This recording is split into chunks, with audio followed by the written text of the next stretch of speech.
Every year, one of our favourite shoots is the Henry Weston sessions at Cheltenham Jazz Festival. It's a really nice opportunity for us to work with lots of really well-known musicians and do some intimate acoustic style sessions with them. Now the vibe of all of this is that it's kind of outside, in a garden, drinking cider, sponsored by Henry Weston's. So we're trying to capture that vibe when we're filming it. In previous years, the weather has been slightly unpredictable and we've often ended up resorting to an indoor space in order to get the sessions we need. This year, it turns out that we actually had really, really nice weather and we're able to work outside exclusively for the sessions that were going on during the week of Cheltenham Jazz Festival. Because when we're doing these, we don't really know when the artists are going to be available. They come in to do their performances and the sessions are fitted in around their schedule. So we've got to be capable of getting a good look in any of those different scenarios. Because of that, we actually loaded up with tons of grip and turned to our Astley Skylight Rapid frames. They're really versatile and we had lots of different fabrics that we were able to use on those to get different looks and shape the light in different ways. To start with, in the simplest setups, we were just using a thin diffusion over the top of the pergola that the artists were performing in. Because of where they were positioned, the sun was kind of always slightly behind them. Putting this over the top allowed us to diffuse the light ever so slightly. It was a very light graded diffusion and made it a little bit more graceful. And in the Anushka session is a really nice example of this, where it just softened the direct sunlight.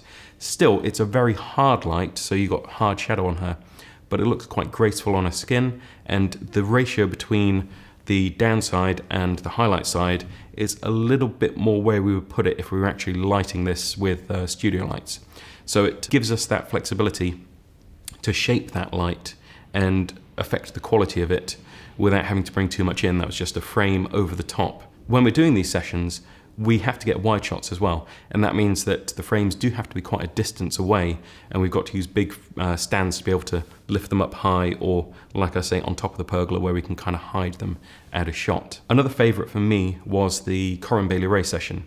Now Corinne Bailey-Ray had a 1.5 hour slot that we were meant to get her in, and during that time the sun was going to go right round and down, so we didn't quite know at what point we would get her because she had sound checks and she had some other engagements that she had to do.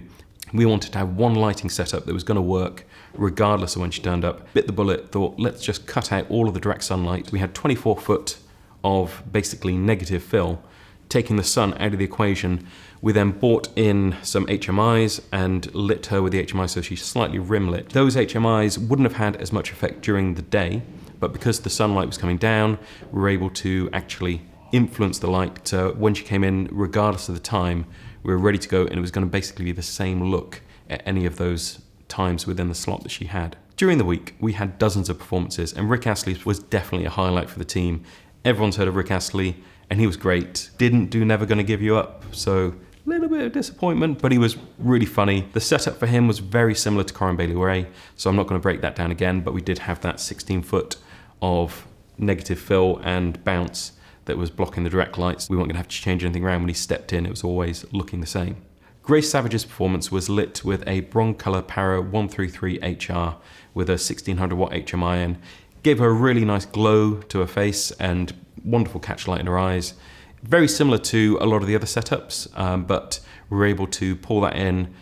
Because she's only a single performer, we were able to get a little bit more intimate with it, bring it in closer, just focusing on her without worrying about the fall off on the other band members. So having that individual performer does afford you the flexibility of targeting your light a little bit more if you need to. Finally, we have Demi Mariner, and she was very early in the day actually. We were able to take the sun, which was kind of behind her, and if she's standing there, it's like up over here.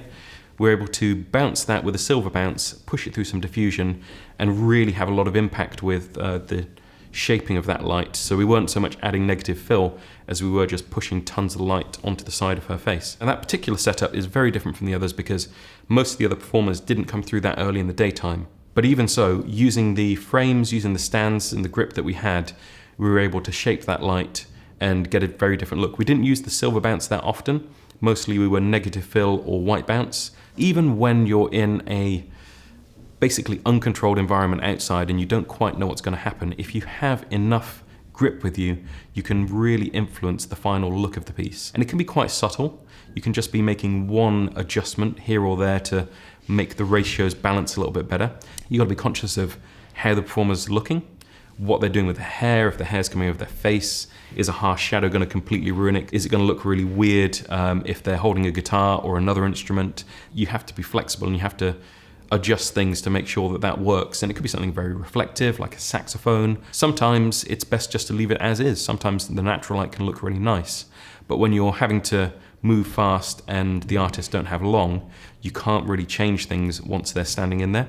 So being able to work with a crew, have someone stand in and know that you're safe within a certain range for a certain amount of time because the sun's always moving is a real benefit. Now, because when we set these up, you have the entire sky to take into account.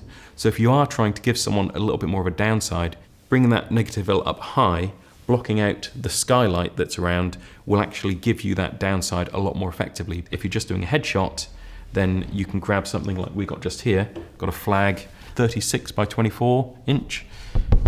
And having that close to me just here will have a huge effect. But as soon as you've got to do a whole set and a whole band, you've got to scale that up dramatically. So it's all about scale and timing and understanding what effect you can have with the equipment that you've got. If you've enjoyed this content, please like and subscribe.